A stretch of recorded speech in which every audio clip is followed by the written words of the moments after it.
이미 1600년 전에 원죄 때문에 큰 논쟁이 있었고, 그것을 가지고 공의회는 어느 것이 맞느냐를 가지고 고민을 했습니다. 그때 잘못 선택함으로 해서 중세 천년 동안 가톨릭은 잘못된 길을 걸어왔고, 또 종교개혁을 이룬 그 후에 개혁주의 개신교도 잘못된 길을 걸어왔습니다. 근데 원죄는 뭐 여러 잘못된 것 중에 하나일 수도 있고, 그래서 하나 좀 틀려도 우리가 구원받는데 전혀 지장이 없다라고 생각하면 큰일입니다. 이 원죄가 인정돼 버리는 순간 모든 하나님에 대한 지식과 이론과 그것이 다 틀려버려요. 그래서 하나님께서 주신 말씀 가운데 하나가 첫 단추가 잘못되면 모두가 다 잘못된다 하는 말씀을 주셨습니다. 이 첫 단추가 잘못되는 게 뭐냐면은 원죄를 인정해 버리는 겁니다. 원죄를 인정하는 순간 다 단추가 잘못 끼워져서 밑에 줄줄이 다 틀려버려요. 그렇기 때문에 이것을 지금 바로 수정해서 다시 출발을 해야 됩니다. 여러분이 원죄가 있다는 것을 알고 이제 큰일 났구나, 바로 가야 되겠구나 하는 그 스타트가 바로 이제 신앙이 새로 바로 가는 거예요. 그전에는 정말 뭐 우왕좌왕했던 것이고, 어떤 부분은 맞고 어떤 부분은 틀린 것이 있을지라도 다 틀린 거예요, 사실은. 결국은 천국에 갈 수 없는 잘못된 지식에 있었지만은 이제 이것을 지금 와서 하나님께서 바로 잡아주시고 바른 길을 가게 해주신 것은 우리에게 크나큰 복이 아닐 수가 없습니다. 그래서 오늘 이 원죄를 우리는 세상에 없다, 그리고 잘못됐다 하는 것을 교회에 알리고 목회자들에게 알려서 천국의 길, 구원의 길을 여는데 저와 여러분이 헌신해야 될 줄로 믿습니다. 오늘 35분으로 넘어가서 십계명을 주신 것은 원죄가 없다는 증거다 하는 소제목을 가지고 또 보겠습니다. 십계명을 하나님 우리에게 주셨습니다. 그것은 바로 시내산에서 모세를 통하여 주셨죠. 그런데 이 십계명을 주신 것만으로도 우리는 무엇을 알 수 있습니까? 원죄가 없다 하는 것을 이것이 입증해 준다는 사실입니다. 원죄가 있다면 십계명을 주어도 지킬 수 없기 때문에 줄 필요가 없잖아요. 아니, 지킬 수도 없는데 인간이 이미 원죄로 인해서 파괴가 돼가지고 선을 행할 수 있는 의지자가 죽었다고 하는데, 그럼 왜 십계명을 줍니까? 그리고 지키라 그러고 안 지키면 다 죽는다 그럽니까? 하나님은 십계명을 지키라고 주셨습니다. 지킬 수 있기 때문에 주셨습니다. 그렇다면은 원죄는 없는 거죠. 십계명은 구원의 기준입니다. 십계명을 주신 하나님은 아담의 원죄를 조금도 인정하지 않고 있다는 것을 알 수가 있습니다. 원죄를 가진 인간들은 십계명을 지킬 수 없죠. 원죄가 있다고 믿는 자신들은 인간이 절대 십계명을 지킬 수 없다고 생각합니다. 그런데 하나님은 계명을 지키라고 하셨고 지킬 수 있기 때문에 주셨기 때문에 우리는 출애굽기 20장 3절의 말씀 보겠습니다. 너는 나 외에는 다른 신들을 내게 있게 말지니라. 너를 위하여 새긴 우상을 만들지 말고 또 위로 하늘에 있는 것이나 아래로 땅에 있는 것이나 땅 아래 물속에 있는 것에 아무 형상이든지 만들지 말며 그것들에게 절하지 말며 그것들을 섬기지 말라. 나 여호와 너의 하나님은 질투하는 하나님인즉 나를 미워하는 자의 죄를 갚되 아비로부터 아들에게 3, 4대까지 이르게 하거니와 나를 사랑하고 내 계명을 지키는 자에게는 천대까지 은혜를 베푸느니라. 저 보십시오. 십계명 안 지키면 우상 숭배하면 죄를 갚겠다고 합니다. 3, 4대까지 갚겠다고 하고 계명을 지키면 천대까지 은혜를 베푼다. 이 말은 십계명 원죄가 있으면 안 됩니다. 원죄가 없기 때문에 이런 말을 하는 거지요. 아담에게 선악과 언약을 준 것처럼 이스라엘 백성들에게 십계명 언약을 주셨습니다. 똑같아요. 아담에게 선악과 언약을 주셨고 또 이스라엘 백성들에게 십계명 언약을 주셨습니다. 아담이 선악과 언약을 어김으로 범죄자가 된 것처럼 이제는 십계명을 어기게 되면은 범죄자가 됩니다. 원죄가 있다면 이미 범죄자로 태어났기 때문에 십계명을 어겼다고 범죄자라고 하면 안 됩니다. 이미 범죄자예요. 근데 십계명을 어김으로 범죄자가 된다는 것은 원죄가 없다는 것을 말해줍니다. 이스라엘 백성들에게는 아담의 선악과 언약과는 상관이 없습니다. 모세를 통해 주신 십계명의 언약을 어길 때 정죄함을 받습니다. 너는 너희 하나님 여호와 이름을 망령되이 일컫지 말라. 나 여호와는 나의 이름을 망령되이 일컫는 자를 죄 없다 하지 아니하리라. 원죄가 있다면 이미 우리는 사형죄를 받은 겁니다. 그런데 여기 와서 또 주의 이름을 망령되이 일컬었다고 죄 없다 하지 아니하리라 하는 것은 모순이죠. 그래서 이것은 바로 원죄가 없음을 증명해 줍니다. 아담이 선악과 언약을 어김으로 죽음의 심판을 맞이했듯이 이스라엘 백성들은 십계명 언약을 어김으로 죽음의 심판을 받게 됩니다. 이제는 선악과 언약이 아니라 신의 산 언약이 효력을 발휘하는 거죠. 그래서 이제는 아담의 죄와는 하등 상관이 없는 시대가 되었습니다.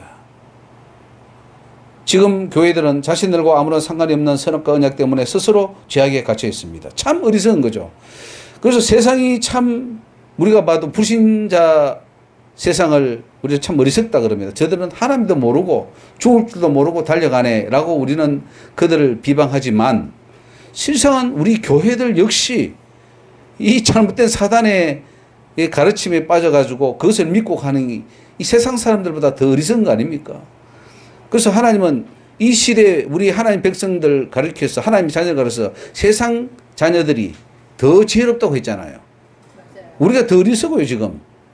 어떻게 원죄를 믿고 있냐고요. 원죄를 믿는 이 자체가 우리 크리스찬은 참으로 어리석은 자다. 바보 중에 바보다 하는 것을 알 수 있습니다. 없는 죄를 있다고 믿고 거기에 갇혀 사니 이 얼마나 어리석은 겁니까? 그러면서 정작 지켜나가야 할 십계명 언약은 짓밟아버리고 있습니다. 이걸 지켜서 구원받으려고 하는데도 불구하고 우리는 못 지킨다고. 이게 다 원죄 때문입니다. 원죄가 들어오면요 십계명 지킬 필요도 없고 지킬 수도 없고 그래서 그들이 그런 말을 하는 거예요. 이제 교회는 선악과로 인한 원죄에서 벗어나 십계명을 지켜서 우리가 의인이 되는데 생명을 걸어야 할 줄로 믿습니다. 네 부모를 공경하라. 아니 부모 공경 못합니까? 내가 하기 싫어서 안 하는 거지. 우리가 못해서 그런 능력이 없어서 못하는 겁니까? 아니죠. 얼마든지 할 수가 있습니다. 우리는 부모 공경해서 의인이 됩시다. 그러면 하나님께서 생명이 길어지고 이 땅에서 잘 된다 그랬잖아요. 부모 공경해서 잘 삽시다. 살인하지 말라. 그러면은 우리는 꼭 살인해야 됩니까? 안 할 수 없는 자입니까? 살인 당연히 안 해야죠. 안 할 수 있죠. 간음하지 말지니라. 간음 안 할 수 있습니까? 해야 됩니까? 뭐 어떻게 우리 능력이 없습니까? 옛날에 어떤 목사님이 그러더라고요. 아이고 우리가 상상으로 오는 거 그 여자를 보고 가는 음란한 마음이 일어나지 않는 그걸 어떻게 막습니까? 라고 저한테 항변을 했습니다. 뭐 그렇게 계속 사십시오. 지옥에 오겠죠. 간음은 얼마든지 막을 수 있습니다. 마음으로도 막을 수가 있어요. 도둑질하지 말라? 할 수 있죠. 네 이웃에 대하여 거짓 증거하지 말지니라. 네 이웃의 집을 탐내지 말라. 다 할 수 있는 것을 하나님이 주신 거죠. 그래서 십계명은 너무너무 쉬운 법이에요. 우리 대한민국에 살면서 아주 쉬운 법, 뭐 교통법이라든가 남에게 해를 입히지 않는다든가 도둑질하지 않는다든가 이거 할 수 있는 거를 하라는데 그것도 못한다고 하면 대한민국 떠나야죠. 여기 우리나라에 기화해가지고 말이지 동남아에서 와가지고 대한민국 산다고 하면서 난 대한민국 법은 다 지킬 수 없어요. 그러면서 살 수 있습니까? 추방시켜버리지. 우리가 천국 가서 산다면서요. 그럼 천국법을 지켜야 되는데 이 땅에서도 못 지키면서 천국 가서 지킨다고요? 어림도 없는 소리입니다. 그렇기 때문에 이 땅에 지키는 자가 천국에도 그 법을 지킬 줄 믿습니다. 선악과 언약을 어김으로 아담에게 죽음이 왔듯이 이제는 십계명 언약을 어김으로 죽음을 맞이하게 되는 거죠. 그러니까 법은 각 개인에게 시대마다 적용된다 하는 사실입니다. 예수님이 십자가를 지신 것은 아담처럼 언약을 어기지 않고 반드시 십계명 언약을 다 지켜서 천국 백성 되도록 하기 위함인 것을 믿으시기 바랍니다.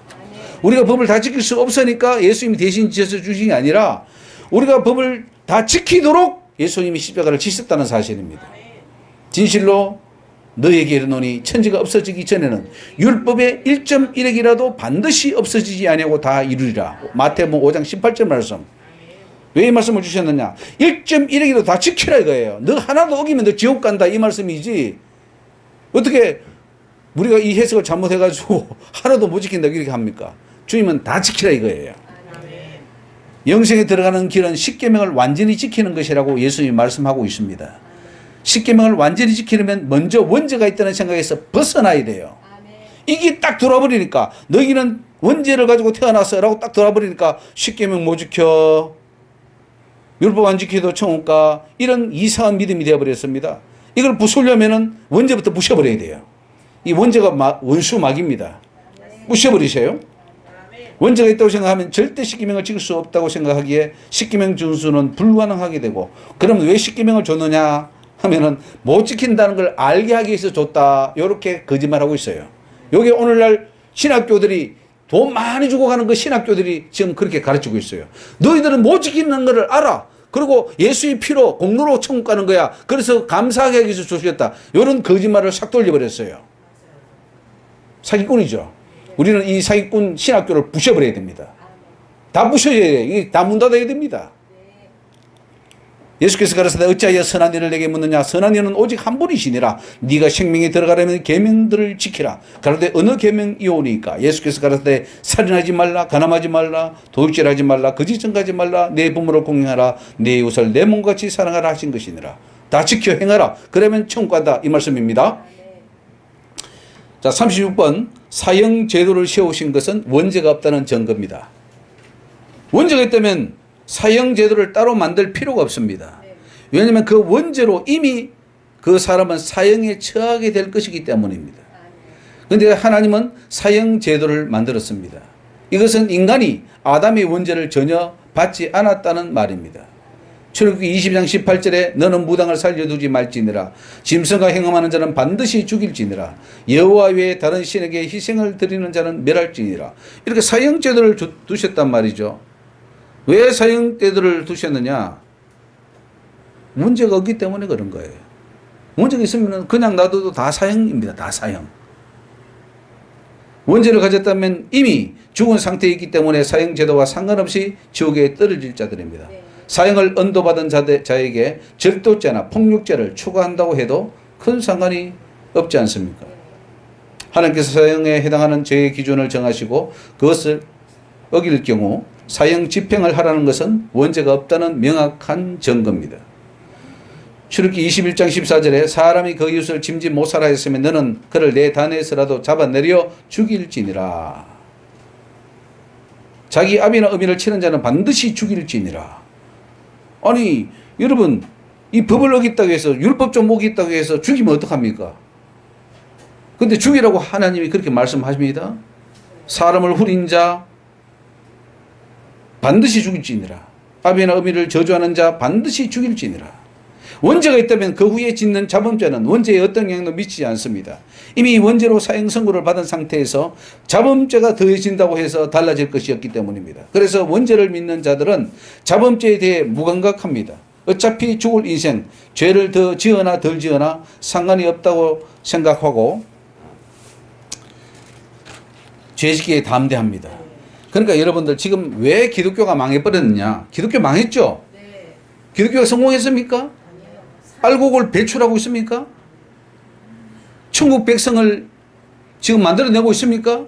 배나 지옥자식 만들고 있어요, 교회가. 세상보다 더 악한 게 교회입니다. 사람들로 사납고, 제가 만나보면은 진짜 나도 참 문제지만 만나는 사람마다 제대로 된 사람이 없어. 왜 불량품이 나와요? 다 불량품이야. 천국 따갈 정품이 없어. 왜 그러냐? 원죄 때문에 그래요. 원죄 딱 집어넣어놓고 너희들은 하나님처럼 될 수 없고 좋은 사람도 될 수 없고 인격적인 사람도 될 수 없고 너희는 부패한 자야. 너희는 포기해. 그냥 하나님 은혜만 믿어. 그래서 은혜로 가는 거지. 네 행위로 간다고. 행위를 아예 막 하면은요 율법주의라 그러고 아예 막 반대를 하고 있어요. 그러니 이게 되겠냐고요. 이미 끝나버렸어요. 원죄를 딱 집어넣고 사단이 원죄를 팍팍 다 집어넣어놓고는 그 독약을 먹인 거예요. 다 불량품 만들어버린 거예요. 어찌하렵니까?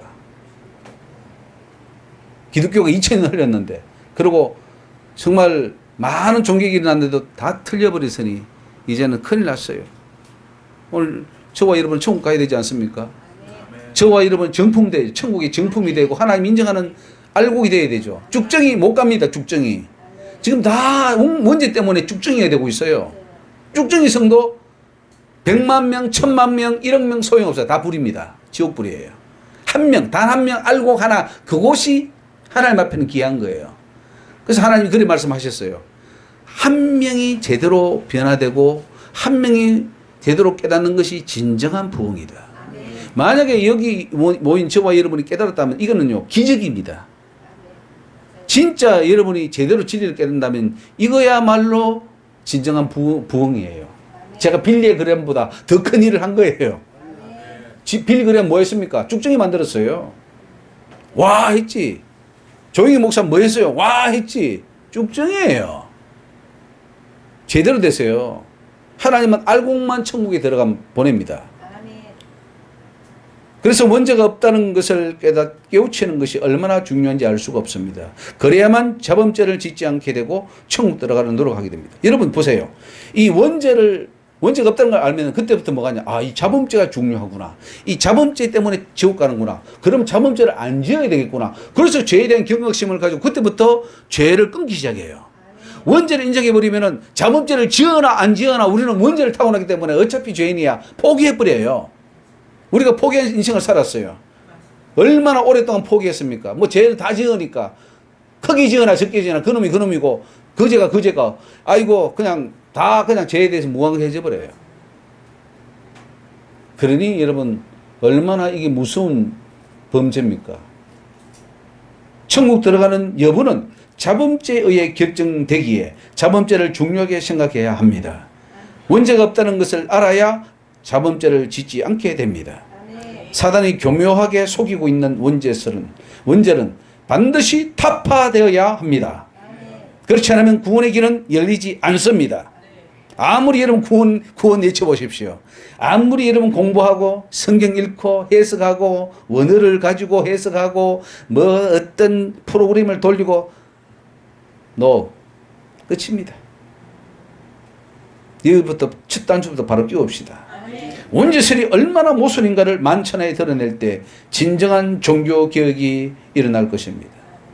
이 개혁이 속히 이루어져서 청문이 열리도록 해야 할 사명이 오늘 교회에 있습니다. 우리 용목사님은 어릴 때부터 하나님께서 가르쳐주셨어요. 원죄가 없다.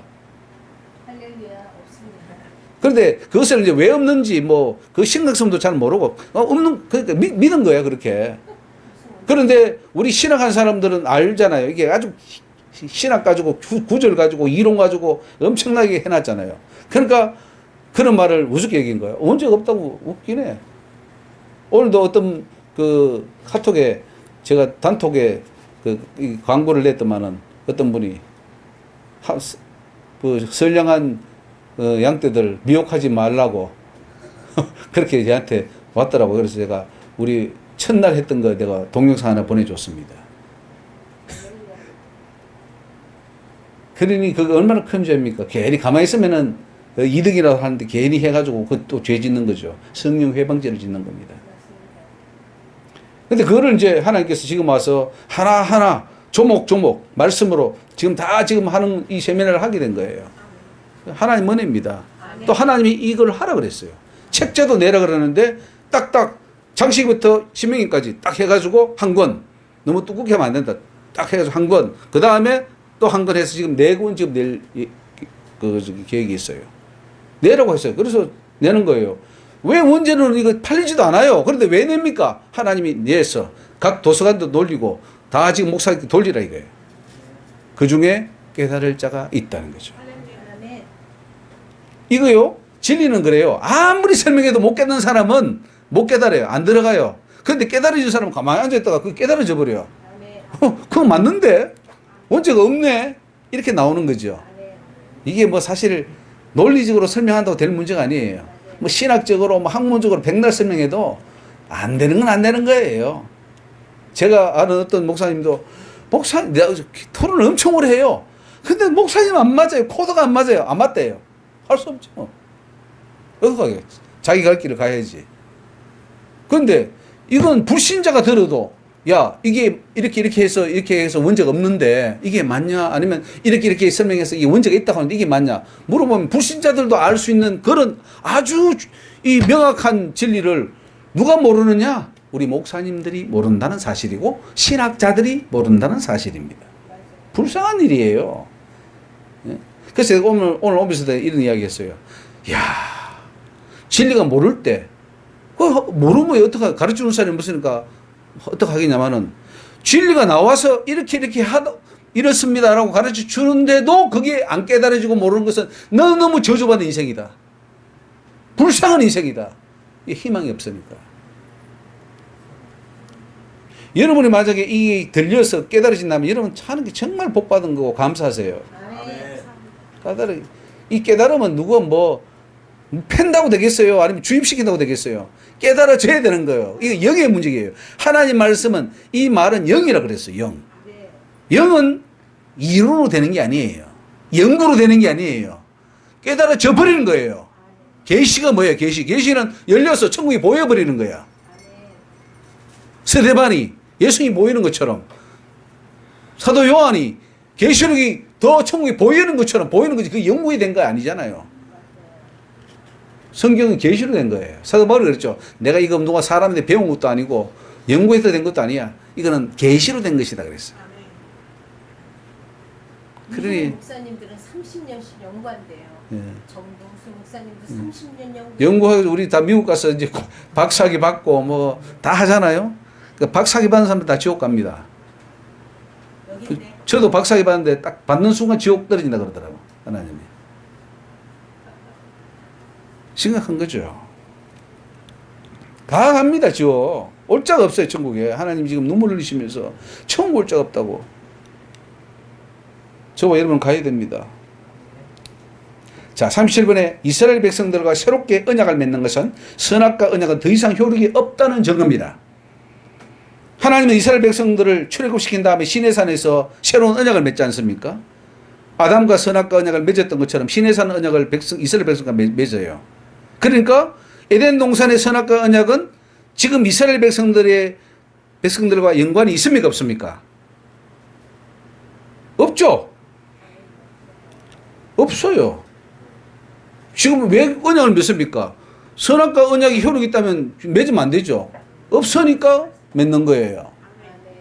모세가 여호와의 모든 말씀을 기록하고 이른 아침에 일어나 산날에 단을 쌓고 이스라엘 12지파대로 12기둥을 세우고 이스라엘 자손의 청년들을 보내어 번제와 소로 화목제를 여호와께 드리게 하고 모세가 피를 취하여 반은 여러 양푼에 담고 반은 단에 뿌리고 언약서를 가져 백성에게 낭독하여 들리매 그들이 가로되 여호와의 모든 말씀을 우리가 준행하리이다.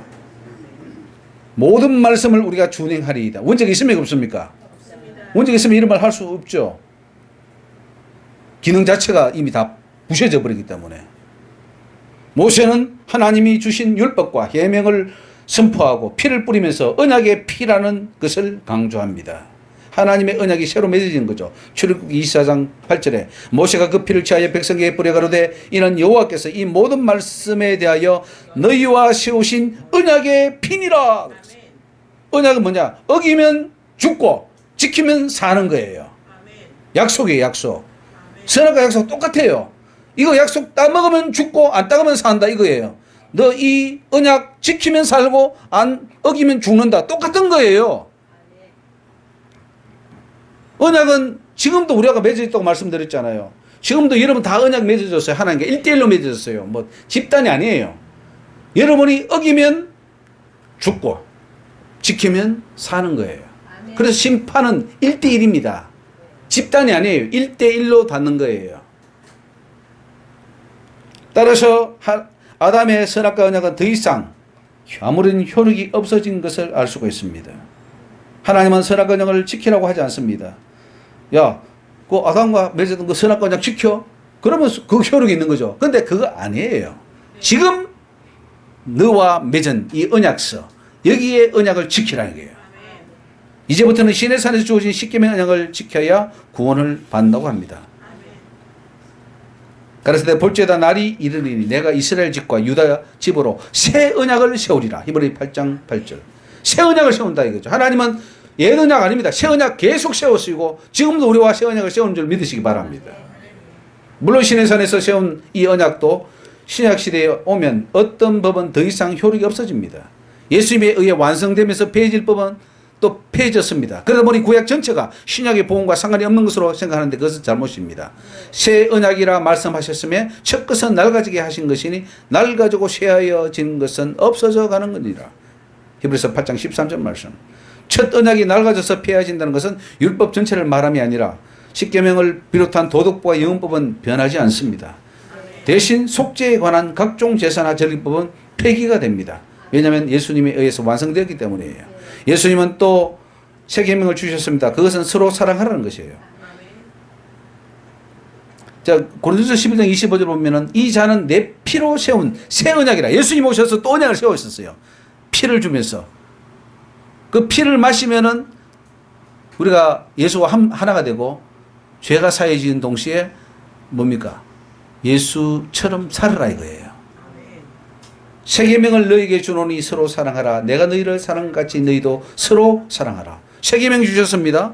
서로 사랑하라. 이것은 바로 십계명 다 지키라 이 말씀이에요. 완성시켰죠. 그래서 내가 율법을 완전케 하려 왔다 그랬잖아요. 십계명을 더 완전케 해서 더 완전히 잘 지키라. 이게 새 계명입니다, 여러분. 근데 중요한 것은 이 새 계명을 주신 것은 옛 언약을 폐하는 거예요. 그러니까 여러분들 선악과 언약이 지금 효력이 있습니까, 없습니까? 없습니다. 아니 그 7,000년, 6,000년 전에 그 법이 아직도 효력이 있다고 어리석은 자죠. 근데 그걸 철저히 믿고 있는 오늘 교회들은 참 해답이 없습니다. 그런데 이 새 계명을 바로 십계명을 추격한 것이라고 우리가 알 수 있죠. 그래서 예수님이 네 마음을 다하고 목숨을 다하고 뜻을 다하여 주 너희 하나님을 사랑하라 하셨으니 이것이 첫째 되는 계명이고 둘째는 네 이웃을 내 몸같이 사랑하라 하셨으니 이 두 계명이 온 율법과 선자의 강령이니라. 그러므로 예수님이 주신 새 계명은 십계명을 보다 강화시키고 세부적으로 적용시킨 것이며 사랑으로 십계명을 완성하라는 것입니다. 그래서 여러분들 형제를 대하여 노하는 자마다 심판을 받게 되고 라가를 하는 자는 공회에 잡히게 되고 미련한 놈이라 하는 자는 지옥불에 들어간다 그랬잖아요. 이것이 바로 주님이 우리에게 주신 새 언약입니다. 이 언약은 여러분 다 맺고 있어요. 다 들려 있어요. 여러분이 이 법을 어기면 지옥입니다. 이 법을 지키면 천국이에요.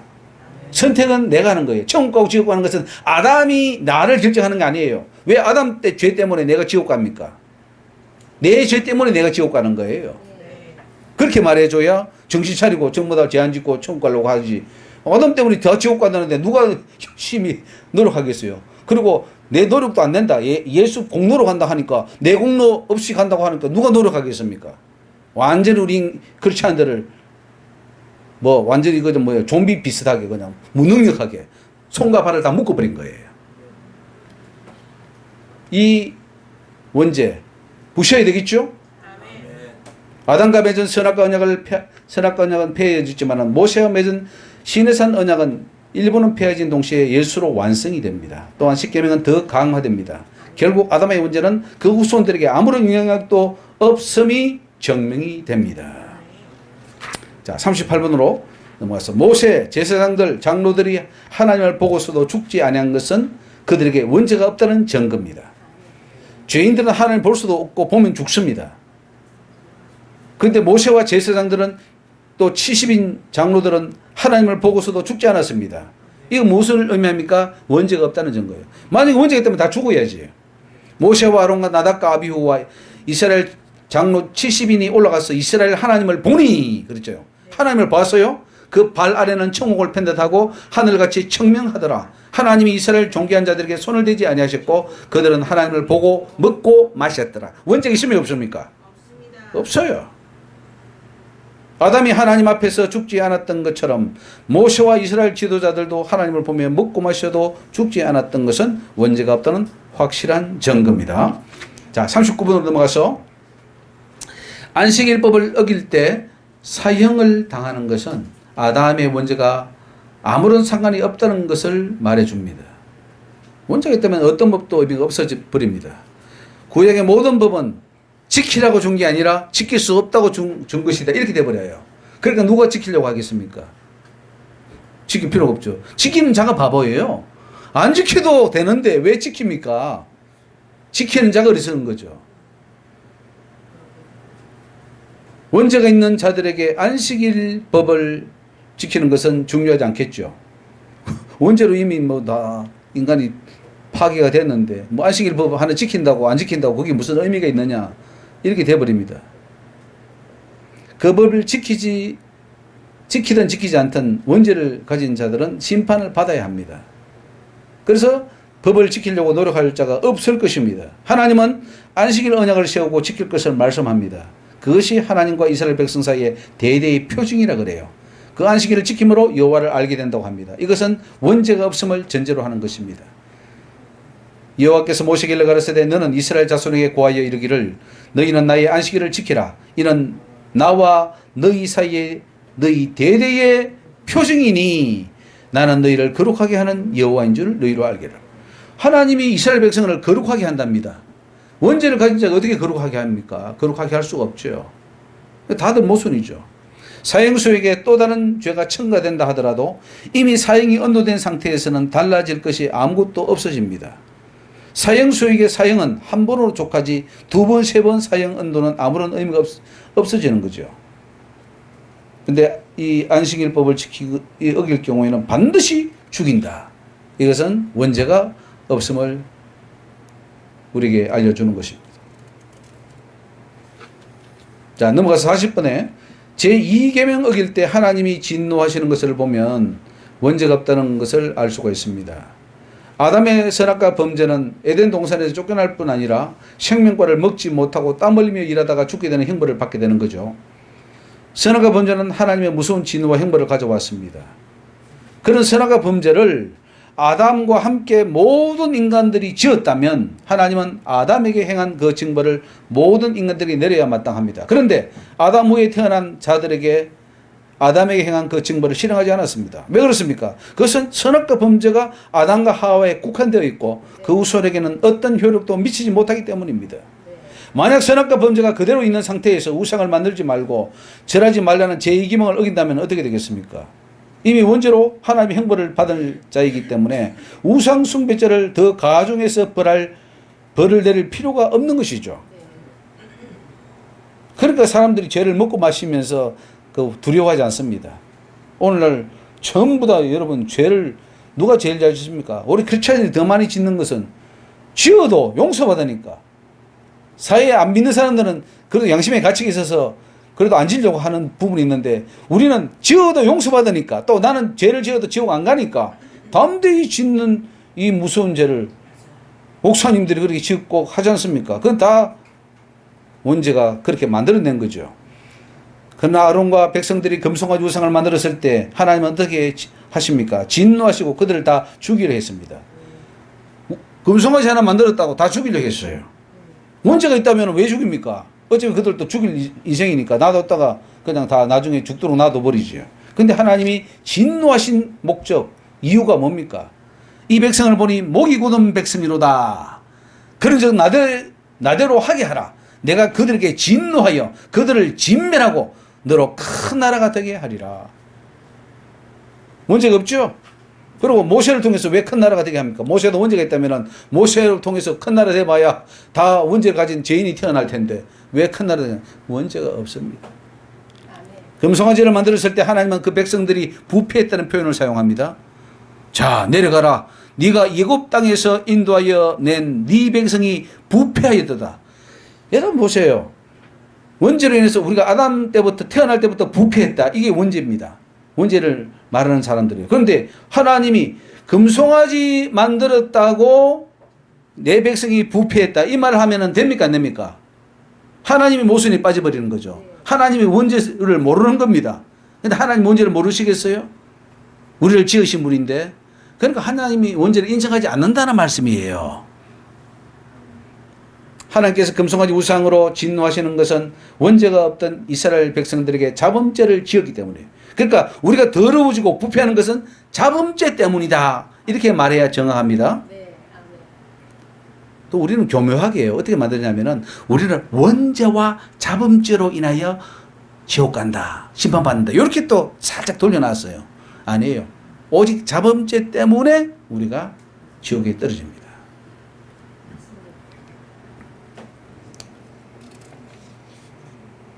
자, 금송아지 우상숭배로 주동자 3,000명을 죽였습니다. 그 전에 원죄가 없었음을 보여주는 확실한 증거입니다. 금송아지 만들어서 했다고요? 3,000명이 죽었어요. 3,000명. 그래서 여러분들 이 원죄가 없다는 것이 성경은 어디로 봐도 다 증명이 되고요. 원죄가 있다는 것은 단 한 곳도 없어요. 한번 찾아보십시오. 단 한 곳이라도 원죄가 있는가 없는가. 생명책에서 이름을 지운다는 것은 원죄가 없다는 확실한 증거입니다. 원죄를 믿는 자들은 구원이 하나님의 절대적 은총과 선택과 예정에 의해서 이루어진다, 이렇게 믿습니다. 자, 보십시오. 모든 인간은 태어날부터 다 죄인이기 때문에 그 죄인들 가운데 하나님이 창세전에 작정한 대로 몇 명을 선택해서 너만 구원받아, 이렇게 예정해가지고 그들로 구원시킨다. 이게 지금 장로교가 믿는 그런 구원입니다. 이게 말이 안 되죠. 따라서 그 하나님에 의해서 선택받은 그 구원은 한 번 구원으로 절대적 구원이 되어버리고 절대로 버린 일이 없다. 우리가 아무리 죄를 지어도 하나님은 버리지 않는다, 이렇게 말해버립니다. 하나님을 무시하고 모독하는 일입니다. 원죄로 부패한 인간은 자기 힘으로 구원을 얻을 수 없기 때문에 하나님에 의해서 구원이 다 이루어지잖아요. 그러니까 100% 하나님이 하신다, 이렇게 말해버려요. 우리 인간은 할 게 아무것도 없다는 거죠. 근데 성경은 우리가 구원을 이루기 위해서 얼마나 많은 걸 요구합니까? 그 다 묵살시켜버려요. 이게 원죄를 가르침으로 인해서 오는 병폐고 그 사람을 배나 지옥자식으로 만드는 무서운 범죄라는 사실이에요. 모든 구원은 하나님의 손에 달려있다. 맞는 것 같죠? 아니에요. 모든 구원은 인간 손에 달려있습니다. 그리고 그것을 최종 결정되는 것은 하나님이 하시는 거예요. 이렇게 말해야 정확하지. 하나님이 다 하시고 인간은 아무것도 할 수 없어서 그냥 하나님 선택에 있어 다 작정돼 있어. 이건요, 삼척 동료도 웃을 일이에요. 하나님은 창조주야. 예. 그러니까 하나님이 원죄를 인정하는 것은 하나님의 창조를 무시하는 거다. 인정하지 않는 것이다. 즉 하나님을 무시하는 거예요. 이 죄를 한국 교단이 뭐 장로교, 감리교, 성결교, 뭐 침례교, 수목 한 값이 다 믿고 있다는 사실이에요. 비극이에요, 비극. 이것이 인류의 비극이고 오늘 대한민국의 비극이고 전 세계의 비극이에요. 왜? 죽으면 다 지옥 갈 거니까. 그러나 성경은 구원이 인간의 결정에 달려 있음을 강조합니다. 십계명을 주시고 그것을 지키는 여부에 따라 구원 결정한다고 했잖아요. 하나님 십계명 주고 야 지키면 구원, 안 지키면 지옥이야. 네가 영생을 들어가려고 해? 하나님의 계명을 지켜, 이렇게 말씀했잖아요. 그건 예수님을 묵시하는 거예요. 예수님 틀렸어요. 계명 지킨다고 천국 가는 거 아니에요. 틀렸어요. 예수님 그냥 하나님 은혜로 가는 거예요. 선택에 의해서 가는 거예요. 이렇게 말하는 거예요. 예수님 보고 틀렸대. 성경을 고쳐야지. 이런 무서운 범죄, 그것을 누가 짓느냐? 교회가 짓고 있고 목사님들이 지금 강단에서 짓고 있다는 사실이에요. 출애굽기 32장에 모세가 이렇게 말합니다. 슬프도소이다. 이 백성이 자기들 위해 금신을 만들어 싸우니 큰 죄를 범하였나이다. 그러나 합의하시면 이제 그들의 죄를 사하시옵소서. 그렇지 않으면 원컨대 주의 기록한 책에서 내 이름을 지워버리시옵소서. 여호와께서 모세에게 이르시되 누구든지 내게 범죄하면 그는 내가 내 책에서 지워버리리라. 생명책에서 이름을 지운다는 것은요, 원죄가 없다는 증거입니다. 원죄가 있다면 생명책에 이름을 지울 필요가 없죠. 이미 그는 지옥 갈 이생인데. 그리고 한번 구원시키기로 작정했으면, 원죄가 있는 자를 구원시키기로 작정했으면 죄를 좀 더 짓는다고 그럼 지웠다 뭐 섰다 지웠다 하겠습니까? 말이 안 되는 소리죠.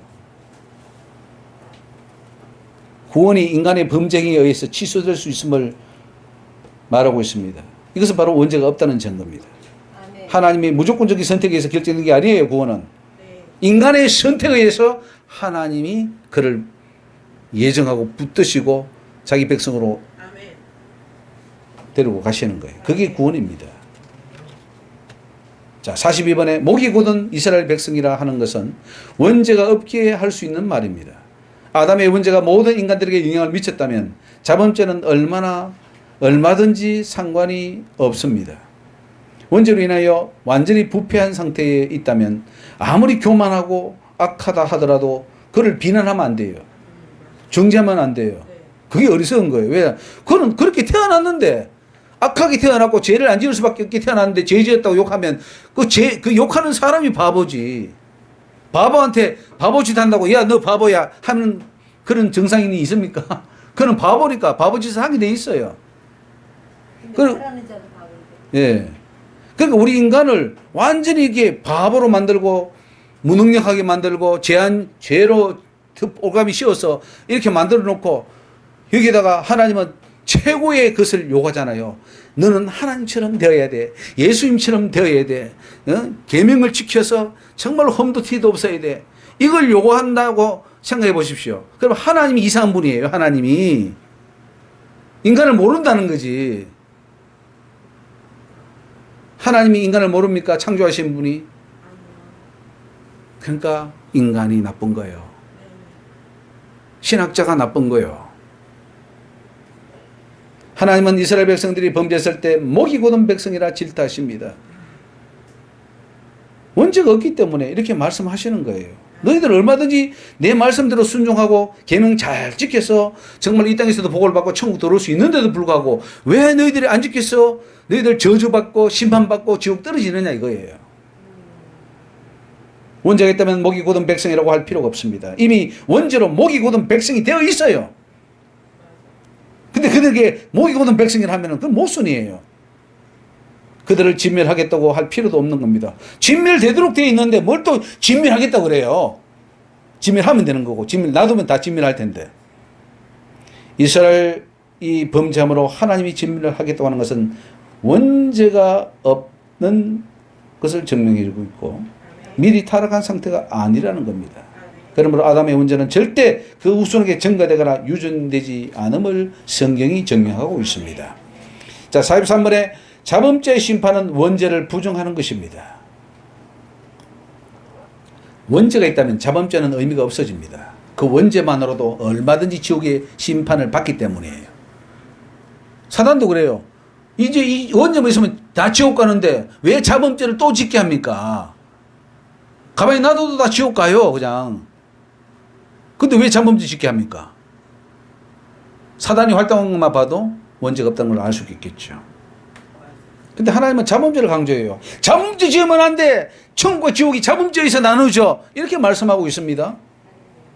출애굽기 34장 6절에 여호와께서 그의 앞으로 지나시며 반포하시되 여호와로라 여호와로라 자비롭고 은혜롭고 노하기를 더디하고 인자와 진실이 많은 하나님이로라 인자를 천대까지 베풀며 악과 과실과 죄를 용서하나 형벌받을 자는 결단코 면제하지 않고 아비의 악을 자여손 3, 4대까지 보응하리라. 이게 자범죄를 강조하는 거예요. 자범죄 있고서는 절대로 천국 못 온다는 거예요. 그러니까 죄 짓지 말아요. 원죄로 심판을 받게 된다면 굳이 자범죄 심판을 언급할 필요가 없습니다. 이미 심판이 확정된 상태이고 심판을 한들 그것이 무슨 소용이 있겠습니까? 자범죄 심판을 강조하는 것은 원죄가 없다는 것을 말해주는 것입니다. 하나님은 이스라엘 백성들에게 가난한 사람들과 언약을 세우지 말고 그 신상을 헐라고 하십니다. 이렇게 자범죄를 짓지 말라고 하는 이유는 무엇입니까? 모든 심판은 자범죄로 이루어지기 때문입니다. 동시에 원죄가 없음을 증거합니다. 너는 내가 오늘 네게 명하는 것을 삼가 지키라. 보라, 내가 네 앞에서 아모리 사람과 가나안 사람과 헷 사람 브리스 히위 여부스를 다 쫓아내리니 너는 스스로 삼가 네가 들어가는 땅과 거민과 언약을 세우지 말라. 그들이 너희 중에 올무가 될까 하노라. 아니 원죄를 타고 나면 이미 올무가 우리는 갇혀있고 우리는 다 저주받는 인생인데 무슨 또 올무에 걸릴까 말까 그걸 염려합니까? 너희는 도리어 그들의 단들을 헐고 그들의 주상을 깨뜨리고 그들의 아세라상을 찍을지어다. 자범죄 때문에 망한다는 거예요.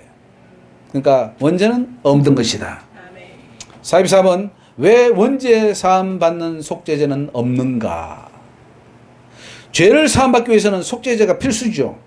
속죄 제사를 드려야 됩니다. 피로 제사를 지어야 돼. 죄를 씻어야 됩니다. 범죄한 자는 속죄제를 통하여 그 죄를 사함받는데 하나님은 속죄제를 통하여 인간의 죄를 다 사해주고 그 죄에서 벗어나기를 나도록 해주셨습니다. 레기 1장이 쭉 나오면은 거기에 번제가 나오죠. 다 그게 바로 죄를 사하는 겁니다. 짐승의 번제를 안수하고 다 속죄합니다. 죄의 종류에 따라 속죄제도 여러 분류로 나눕니다. 세부 규정까지 다 정해 주셨습니다. 그리고 뭐 제사장이 지었을 때, 지도자가 지었을 때, 백성들이 지었을 때 뭐 다 그 제물까지 다 해주잖아요. 그런데 가장 중요한 원죄가 있다면은 그 원죄를 없애는 제사를 드리라 이렇게 했을 거 아니겠습니까? 아니 그 중요한 원죄를 위해서 제사를 안 드린다고요? 근데 원죄를 위해서 제사 드리는 구절은 단 한 군데도 없고 단 한 자도 없습니다. 그것은 무엇을 말하는가? 원죄가 없다는 거예요. 아니 원죄가 없는데 무슨 속죄제를 드려요? 원죄를 위한 속죄제를. 그러니까 없는 거지. 그거 의심해 볼 필요가 있지 않아요? 아니 무슨 모든 죄를 위해서 속죄제 해놓고는 원죄가 이 큰데 이걸 위해서 하나님 왜 안 넣었을까? 하나님 까먹으셨나? 어떻게 된 거야? 이렇게 의문을 제기해야 될 거 아닙니까? 그런데 제가 제기하는 사람 한 사람은 못 봤어요. 원죄가 없기 때문입니다. 자, 45번. 아주 사소한 죄까지도 속죄해야 하는데 그렇게 중요한 원죄를 속죄하지 않을 수 있겠느냐 하는 거죠. 율법에서는 아주 사소한 죄까지 지적합니다. 그리고 그걸 용서받아야 천국 간다고 합니다. 그 사소한 죄 하나 때문에 지옥이 떨어집니다. 율법은 너무나 자세하고 구체적인 사례를 들어가면서까지 사소한 죄를 사함받도록 하고 있습니다. 레기 5장에 누구든지 정인이 되어 맹세시키는 소리를 듣고도 그 본 일이나 아는 일을 진술치 않으면 죄가 있나니 그 허물이 그에게로 돌아갈 것이요 누구든지 부정한 덜짐승의 사체나 부정한 가축의 사체나 곤충의 사체를 물어 부정한 것을 만졌으면 부지 중이라도 그 몸이 더러워져서 그것을 깨끗하게 해야 된다. 짐승 하나 만지고 죽은 곤충 하나 만져도 그 더러워져서 지옥 가기 때문에 씻으라고 합니다. 안 그러면 너희들 다 지옥 간다 이렇게 말하는데 하물며 원죄를 우리가 타고났다면 그 원죄를 없애라고 안 한단 말입니까? 속입니다. 그래서 너가 예수 믿을 때 네 죄를 사함받을 때 원죄도 포함돼서 용서받았다 이렇게 거짓말을 하는 거예요. 그 성경이 있을 거 아닙니까? 그러면 원죄가 진짜 있다면은 너희가 예수 믿을 때 네 자범죄와 함께 원죄도 동시에 사함받느니라. 뭐 사도 바울도 설명을 썼겠죠. 그런데 성경 그 어디에도 그런 말은 없습니다. 그런데 교리로 살짝 집어넣었어요. 다 보십시오. 오늘 집에 가서 뭐 소유문다 대유문다 보면 다 있어요. 네가 자범죄 회개할 때 예수 믿을 때 원죄도 사함받았거든. 이렇게 거짓말. 거기 사단입니다. 우리는 사단의 교리를 믿고 있죠. 오늘 교회들은 사단을 따라가고 있습니다. 그래서 제1계명이 없는 거예요. 심지어 무심 중에 입으로 맹세한 것도 죄가 된다고 그거 빨리 회개해라 이렇게 하는데 문제를 안 다룬다고요? 이렇게 수억의 크리스찬이 있는데 어떻게 그걸 한 사람도 의심해보지 않는단 말인가요? 그래서 참 안타까운 일이죠. 이 원죄를 만든 원흉은 바로 사단입니다. 사단이 그런 것을 인간에게 머리에 넣어서 그렇게 하도록 한 거예요. 그동안 인간들은 사단에게 속아왔습니다. 속고 또 속고 있고 지금도 계속 속고 있습니다. 그런데 자기들은 속지 않고 있다고 생각해요. 교회는 잘못된 교리로 성경을 해석하여 구원의 길을 막아왔습니다. 성경 연구하는 사람은 열심히 뭐 했느냐? 구원의 길을 막는 일을 했어요. 아주 성경적으로 그럴듯하게 성경을 연구해서 지옥 백성 만난 거죠. 누구도 빠져나가지 못하도록. 지금 신학자들이 교회 이 교수들이 신학 교수들이 뭐 하느냐면은 어떻게 하면은 혹시나 모를 이 또 성경 받아가지고 의심해 보잖아요. 우리가 원죄 없는데 왜 이게 원죄 있다 그러지? 이렇게 생각할까봐 그것까지 다 생각해서 교리화하고 신학 짜집기 해가지고 딱 막아놨어요. 이걸 지금 신학교에서 하고 있단 말이죠. 교단이 하고 있고 교파가 하고 있고. 그래서 철저히 막아버렸어요. 그래서 지금 원죄가 없어 하면은 깜짝 놀랍니다. 무슨 소리 하는 거예요, 지금? 어디 그런 말 하냐고 막 할 거예요. 뭐 그런 말 하든 말든 없는 건 없는 거지. 지구가 돌아갑니까? 태양이 돌아갑니까? 근데 태양이 도는 거 아니에요? 옛날에는 다 태양이 돈다 그랬어요. 근데 지구가 돌잖아요. 지구가 도는 건 지구가 도는 거지. 아무리 우리는 지구가 안 돌고 태양이 돈다고 말한다고 해서 태양이 도는 건 아니잖아요. 하나님의 진리가 틀렸어 이게 맞아. 백날 우리가 백날 해도 진리는 진리죠. 진리는 변하지 않는 거예요. 원죄 때문에 자범죄에 대해 관대하고 대수롭지 않게 취급하므로 결국 인간들은 죄의 문제를 해결하지 못하고 지옥에 떨어지는 결과를 가져왔고 사단은 자기의 목적을 이루고 있습니다. 이걸 막아내야 합니다. 이것이 종교개혁이고 이것이 오늘 이 시대의 사명자들이 해야 될 일이고 목사들이 해야 될 일이고 선지자와 사도들이 해야 할 일입니다. 막아야 돼요. 이거 안 막으면 지옥문 못 막습니다. 지옥문이 그냥 막는다고 막히집니까? 뭐로 막을 거예요? 이미 교리화되고 신학화되고 전부 다 이 이단들이 그 말씀 가지고 다 이단화 자기 교리를 만드는 것처럼 이미 이 기성교단도 이미 교리화로 말씀 가지고 다 만들어 놨어요. 들어보면 다 맞아요. 자기의 이것은 진리야. 누구도 이거는 바꿀 수 없어라고 하지만 자기도 사단에게 속고 있다는 사실이죠. 이걸 부셔버려야 됩니다. 그래서 예레미야 주신 사명이 뭡니까? 파괴하고 파멸하고 무너뜨리고 다 부셔버려라. 그리고 새로 건설하고 심어라. 안 그러면 다 죽어. 이 원죄 문제 해결을 못하면 구원의 문이 영원히 닫혀버릴 것입니다.